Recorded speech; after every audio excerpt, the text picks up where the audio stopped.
Hana terlahir dengan ekor kalajengking. Setiap kali pacarnya ingin dekat dengannya, kemudian ekor kalajengking juga muncul. Ini membuat pacarnya sangat marah. Dan untuk merayu pacar, Hana melepas pisaunya dan memotong ekor yang telah mengikutinya selama 18 tahun. Rasa sakit yang tak terlukiskan juga membuatnya jatuh di tempat tidur.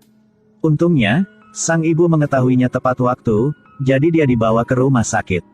Dan Hana masih cukup bodoh untuk berpikir bahwa hal itu akan mengembalikan rasa hormat pacarnya. Tapi sejauh ini dia telah dirawat di rumah sakit selama 1 minggu. Namun bahkan bayangan pacarnya tidak muncul. Karena itu, dia hanya harus meninggalkan rumah sakit sendirian. Dan di bawah penghiburan ibu, Hana mengubur ekor kalajengkingnya di tanah. Kemudian sejak saat itu, ibu dan anak perempuannya akan saling mengandalkan untuk hidup. Tetapi pada saat ini, pacar Hana, Jack, datang ke rumah. Pada saat dia melihatnya, dia tidak memiliki ekor yang menyebalkan itu lagi. Dia kemudian mengucapkan kata-kata manis untuk menghiburnya. Sehingga Hana masih tidak mengerti apa yang terjadi. Dia bahkan lupa tentang kecerobohan Jack sebelumnya. Begitu saja gadis bodoh ini menyetujui lamaran Jack. Tapi tidak peduli apa, Hana tidak mengharapkannya. Alasan mengapa dia belum menumbuhkan ekornya, bukan karena dia memotongnya. Itu karena ayahnya, Raja Kalajengking, tidak cukup berhati-hati untuk membiarkan orang lain memotong ekornya. Makanya ekornya belum tumbuh. Hana masih tidak tahu apa-apa dan segera memakai gaun pengantinnya. Dengan senyum bahagia di wajahnya karena dia akan menikah dengan orang yang dia cintai. Tapi pernikahan hanya setengah dirayakan. Hana merasakan sakit di punggungnya lagi. Dan dia juga tahu betul apa yang akan terjadi selanjutnya. Pada saat yang sama, dia tidak bisa membiarkannya terungkap di depan semua orang. Jadi dia menarik tangannya, lalu lari dari pernikahan. Selanjutnya temukan ruangan kecil untuk bersembunyi. Jack dengan cepat mengejar juga. Tepat setelah itu, ekor Hana juga tumbuh. Dan dia juga tahu bahwa Jack tidak akan bisa menerima penampilannya. Jadi dia hanya harus meninggalkan pintu dan mengucapkan selamat tinggal padanya. Dan ketika Jack mendengarnya, dia tidak mengatakan apa-apa. Baru pada malam hari Hana berlari pulang dengan patah hati. Pada saat yang sama memberitahu ibunya bahwa dia ingin meninggalkan tempat yang menyakitkan ini. Untuk memulai hidup baru. Sang ibu juga mencintai putrinya, jadi dia langsung setuju. Keesokan harinya tunggu sampai pacarnya datang. Kemudian sang ibu membawanya ke tempat yang jauh dari kota yang bising. Tidak ada apa-apa di sini, meskipun. Tapi ibu dan anak merasa itu sudah cukup. Namun, suatu hari ketika Hana sedang bermain di luar, dia ditemukan oleh warga sipil terdekat. Dan ketika dia melihat ekornya, pria ini segera berlari pulang. Lalu beritahu semua orang apa yang baru saja saya lihat. Segera semua orang di desa tahu tentang ini. Dan Hana di sini masih tidak tahu apa yang terjadi. Pada saat itu, tiba-tiba ada suara yang datang dari luar. Jadi dia pergi keluar. Kemudian melihat sepasukan kalajengking menunggu di pintu. Hana melihat itu dan membuka mulutnya untuk bahagia.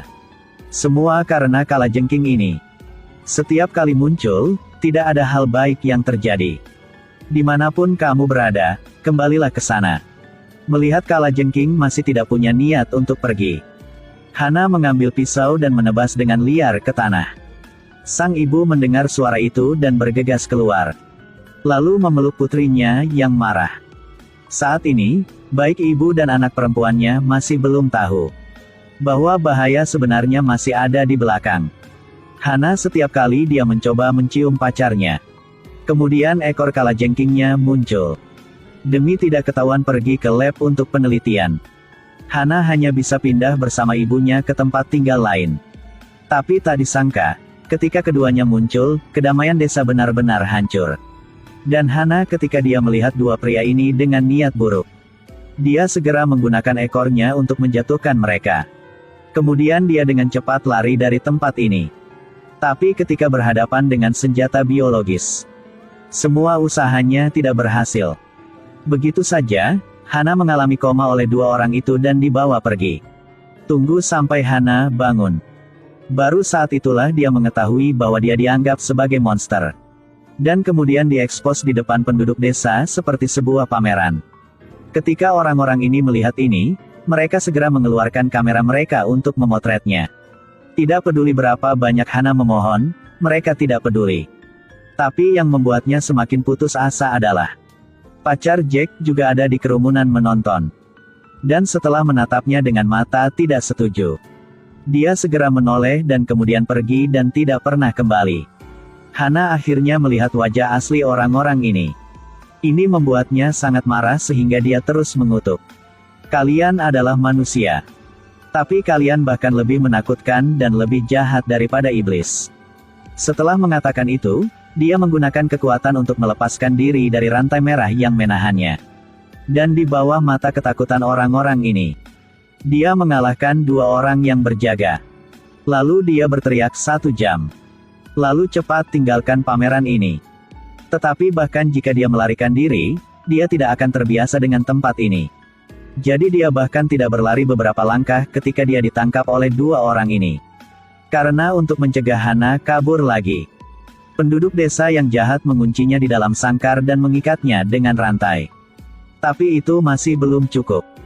Mereka bahkan mengeluarkan setrika yang dipanaskan. Kemudian meninju kaki Hana, menyebabkan dia terbakar. Pada saat dia sangat putus asa, lalu Jack tiba-tiba muncul di sini. Ketika Hana melihat itu, semangatnya kembali. Karena dia pikir dia ada di sini untuk menyelamatkannya. Tapi tak disangka dia masih membencinya. Dia bahkan tidak melakukan apa-apa tetapi hanya berbalik dan berjalan pergi. Dan Hana, yang ditinggalkan oleh seluruh dunia, menyadari bahwa tidak akan baik-baik saja jika terus seperti ini. Jadi dia mengabaikan semuanya dan memutuskan rantai. Buka pintu gudang dan pukul satpam untuk keluar dari sini. Pada saat dia melarikan diri untuk jarak, dia berpikir telah melarikan diri dari tangan iblis penduduk desa itu. Kemudian seorang pria botak dengan senter menghentikannya. Dia bahkan tidak mengatakan apa-apa selain menyalakan api. Secara langsung menyebabkan Hana dikelilingi oleh api dan tidak dapat melarikan diri. Sama seperti itu, Hana sekali lagi dikurung di dalam sangkar. Tapi penduduk desa sudah lelah menjaganya.